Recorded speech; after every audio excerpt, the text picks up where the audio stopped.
have nothing with balance of power.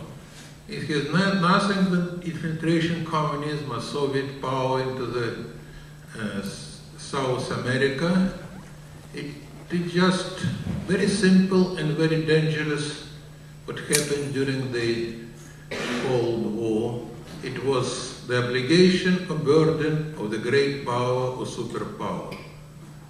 Because before Bay of Pigs, the Castro and the Cuba was the country that is enemy of our enemy, so you have to help them, but in some limitation, not bringing yourself in the too dangerous position. But at the Bay of Pigs, Castro officially announced that he joined the Soviet bloc.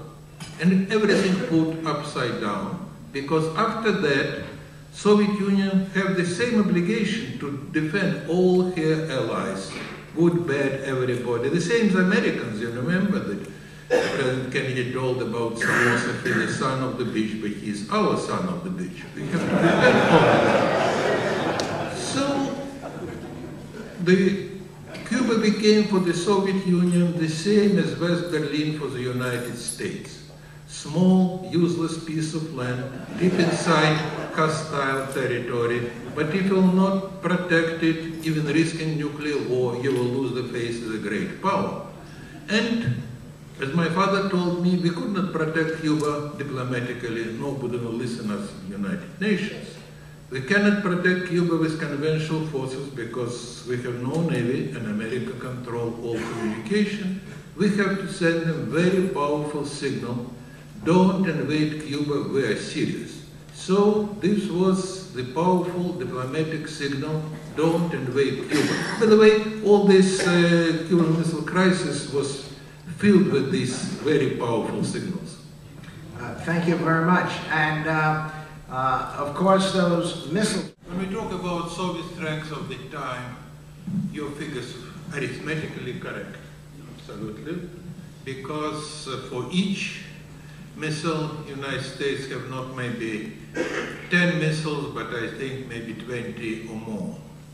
But it was different calculation at the time on the side of President Kennedy and Prime Minister Khrushchev, my father. Not how many times you can kill people on the opposite side, how many people you ready to sacrifice. And the Soviets at that time had 24 intercontinental missiles with 3 megaton warheads. So it was calculation that for victory, General May will sacrifice about 50 million Americans, killing all Russians.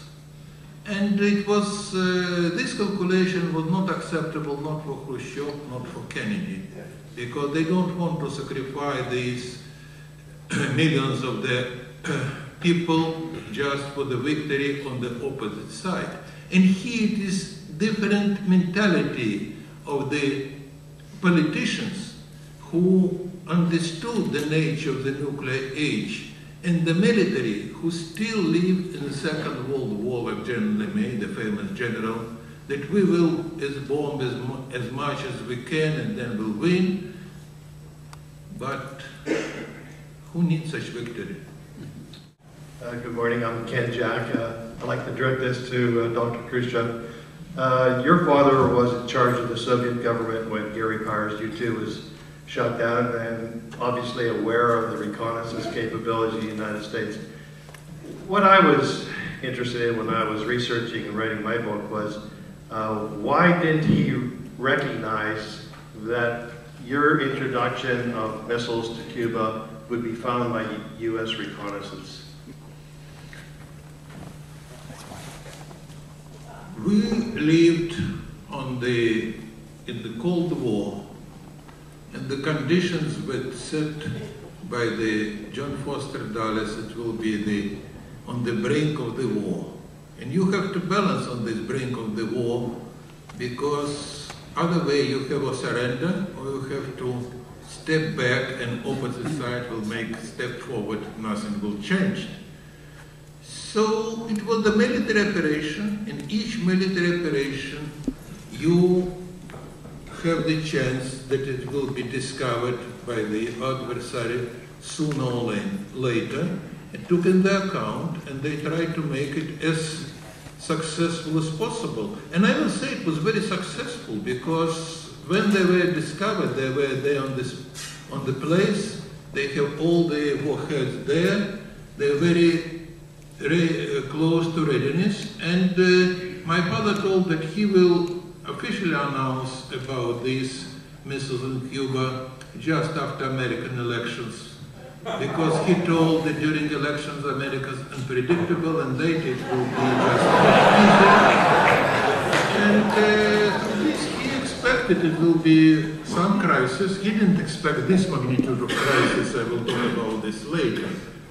And then Cuba will be protected, and will be next step. We will deal with the United States on much more important global problems. So this possibility of the figuring out all the time was on the table. For example, my father was in the Second World War, and when the Germans planned their attack in summer 1942 on the South Front in top secrecy, and then one of the light plane landed not on German territory, but on Soviet Russian territory, Soviet territory, with all plans of the future offensive. By the way, Stalin didn't believe in these plans, but they knew this. So all the time it was possibility that it will be discovered.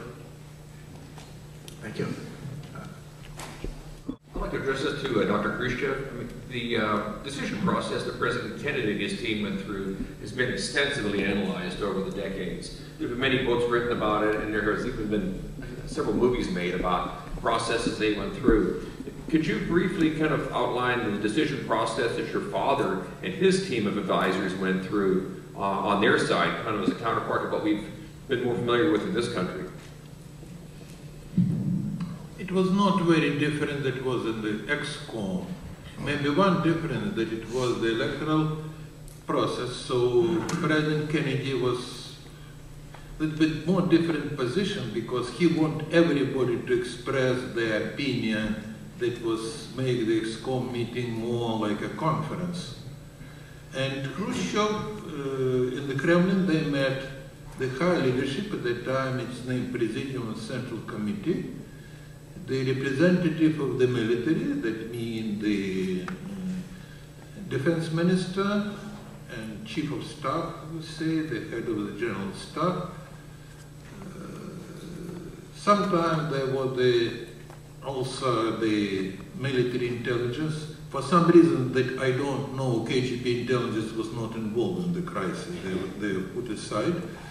The foreign ministry, it was deputy foreign minister who just advised to put pressure on the Berlin, and no more. If you look in the movie 13 Days, that I like very much, they show that you have many advisors, but on the both sides, it was the commander-in-chief who made the decision. It was Khrushchev and Kennedy. And for Khrushchev, it was maybe easier to make the decision, because it was not so many discussion on that leadership.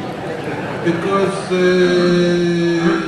it was no election at that time. It was not, you don't want to present your opposite vision of this and pressure. And of course, Soviet military realized American superiority, so they could not advise, let's attack Americans and we will lose.